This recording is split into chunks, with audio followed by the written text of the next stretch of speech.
controversial American security firm Blackwater is allegedly using the Philippines to recruit mercenaries. They're said to be operating on a former US Navy base, and since they're not military servicemen, no laws are being broken. But some Filipino senators see it as an incursion. So let's get more on this from Dina Gusowski in Washington. It's over to you now, Dina. Hi there. Well, we've been talking a lot about the United States having military presence bases in all these countries all over the world. And it seems that RT contributor and investigative journalist Wayne Matson has some more fascinating information for us about just that. Apparently, the Philippines is serving as a major operating base for one of the most controversial private military companies known as Z, also known as Blackwater. So what is Blackwater doing in the Philippines, and who gave it permission to be there in the first place? Well, joining me to answer those questions is Wayne Matson himself. Thank you so much for being here. So what is Blackwater doing here, and who gave it the go-ahead to be in the Philippines?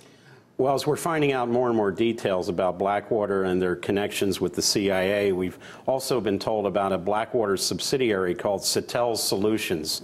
And they operate a 5-acre facility at the former U.S. Naval Base in Subic Bay in the Philippines, where they can train up to 1,000 private military contractors, including people from India, from Bangladesh, from Nepal, from Fiji, possibly from and the Philippines, of course, for operations in Iraq, Afghanistan, and other places where they're located. So this is who gave them permission. Apparently, it's against the Constitution of the Philippines to station foreign troops. Being private military contractors, somebody's done an end run around the Philippine Constitution. Obviously, this was done with the permission of the President of the Philippines. Because some senators objected to this, right? I mean, talk about that. Right. Some senators in the Philippines objected. They wanted to know more about this contract. There's another U.S. contractor that's linked to KBR Halliburton, Dick Cheney's old firm, that has opened up a shooting range at the former U.S.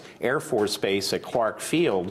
So we have a lot of U.S. military going back to bases that we used to run but were kicked out of after the Cory Aquino took over from Ferdinand Marcos. But you also said that there are all these other training camps in Latin America, even on the borders of the United States itself. Why? I mean, why is there such a rush to train these contractors? Well, it's obviously one of the issues with using private military contractors is that they're far removed from inspectors general and from the General Government Accountability Office and other people who look into their functions, because they can claim, of course, that their information is proprietary. They're a private company. It's a way to get around a lot of the oversight regulations in the government. So we find them training Border Patrol agents. We find them training U.S. military, special forces, and whatnot. So perhaps it's because they're not really held accountable as U.S. military personnel. Well, thank you so much for being here and for your insight as always. We will continue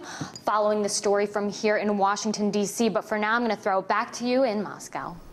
Thank you for that, Dina. That's Dina Gusowski, our correspondent in Washington.